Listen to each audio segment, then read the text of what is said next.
Guys, അപ്പോൾ ഇതാണ് ginger shampoo ഉണ്ടാക്കാനായിട്ട് നമ്മൾ യൂസ് ചെയ്യുന്ന സാധനം. ഇതിനെപ്പറ്റി ഞാൻ പറയാനാണ് വന്നിട്ടുള്ളത്. അതാണ് ജിഞ്ചർ ഷാമ്പൂ. ആൻഡ് അത് മെയിനായിട്ട് ഉണ്ടാക്കുന്നത് ഈ ഒരു സാധനത്തിൽ നിന്നാണ്. പിന്നെ അതുപോലെ തന്നെ ഇതിൽ നിന്നാണ് സാധാരണയായിട്ട് തലയിൽ താരനൊക്കെ മാറാൻ വേണ്ടിയിട്ട് ആളുകൾ ഷാമ്പൂ ഉണ്ടാക്കുന്നത്. ഇത് ഷാമ്പൂന്ന് വരുന്ന വെള്ളം പോലെ തന്നെയാണ്. നല്ല കറക്റ്റ് എൻ്റെ സ്മെല്ലും കറക്റ്റ് ഷാമ്പൂവിൻ്റെ സ്മെല്ല് പോലെയാണ്. നമുക്കൊരു വിലയില്ലാതെ ഇവിടെ ഇങ്ങനെ കിടക്കുകയാണ് ഗൈസ്. പക്ഷേ ഇതാണ് നാച്ചുറലായിട്ട് നമ്മൾ ഷാമ്പൂ ആയിട്ട് യൂസ് ചെയ്യുന്നത്. ഇത് ഇഷ്ടംപോലെ ഉണ്ട്, ഇവിടേക്ക് ഇഷ്ടംപോലെ കിടക്കുന്നുണ്ട്. താരനൊക്കെ പോകാനായിട്ട് ഇത് വളരെ നല്ലതാണ് എന്നാണ് പറയുന്നത്. ഇതെൻ്റെ അമ്മയാണ്. അമ്മയെ ഇതേപോലെ ഇഷ്ടംപോലെ പറിച്ചുകൊണ്ട് വരുന്നുണ്ട്. ജിഞ്ചർ ഷാമ്പൂ എന്ന് പറയുന്നത് കേട്ടിട്ട് ഇഷ്ടംപോലെ കൊണ്ടുവന്നു ഗൈസ്.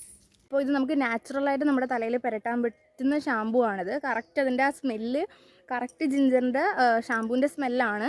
അപ്പോൾ ഇത് യൂസ് ചെയ്തിട്ട് റിസൾട്ട് ഉണ്ടാവുകയാണെങ്കിൽ ഞാൻ നെക്സ്റ്റ് വീഡിയോയിൽ എന്തായാലും ഇടുന്നതായിരിക്കും.